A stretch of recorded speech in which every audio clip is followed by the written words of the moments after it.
I recently received questions about investing in BRICS or in BRICS markets.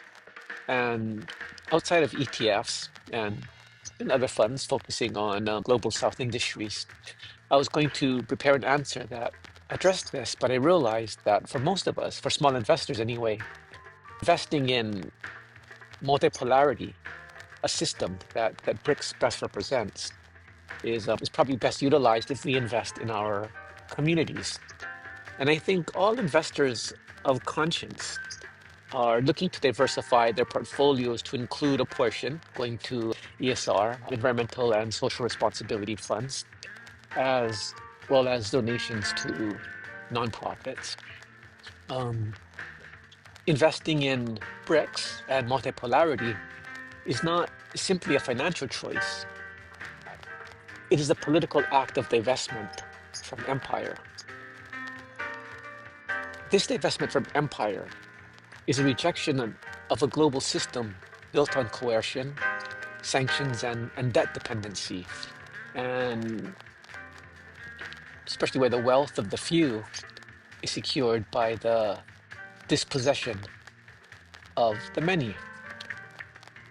So, for decades, Western power has defined stability as the uninterrupted flow of resources and profits to the global north, right?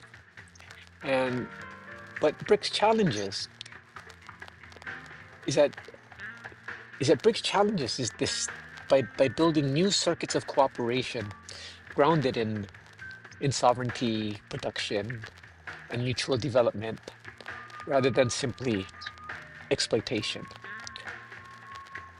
So, to invest in multipolarity is to invest in a future, in our future, where nations and communities define value according to their own priorities, where infrastructure, um, labor, technology can be directed towards restoration, for example, rather than simply extraction.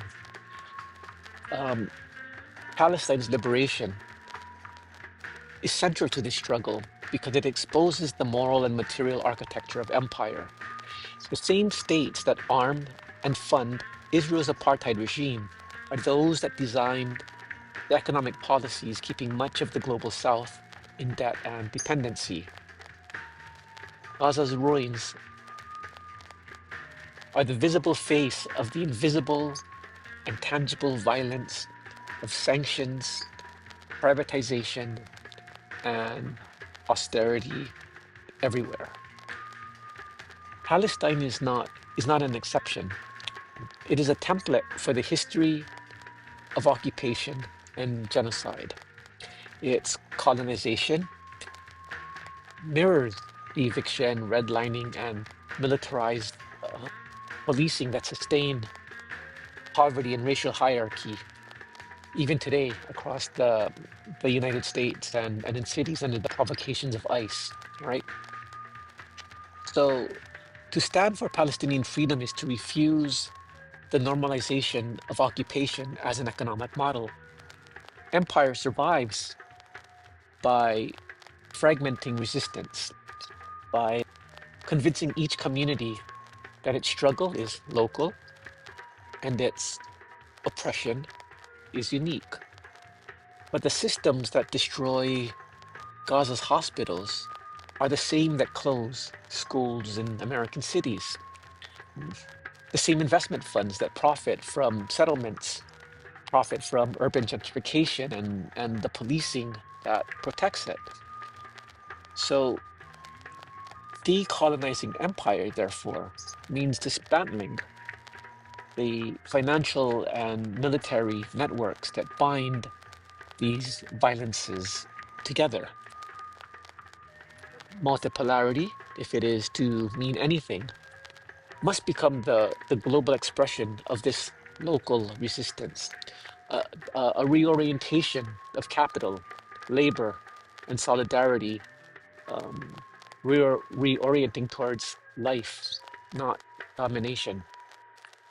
So, speaking of investing in markets, please follow and subscribe to my Substack.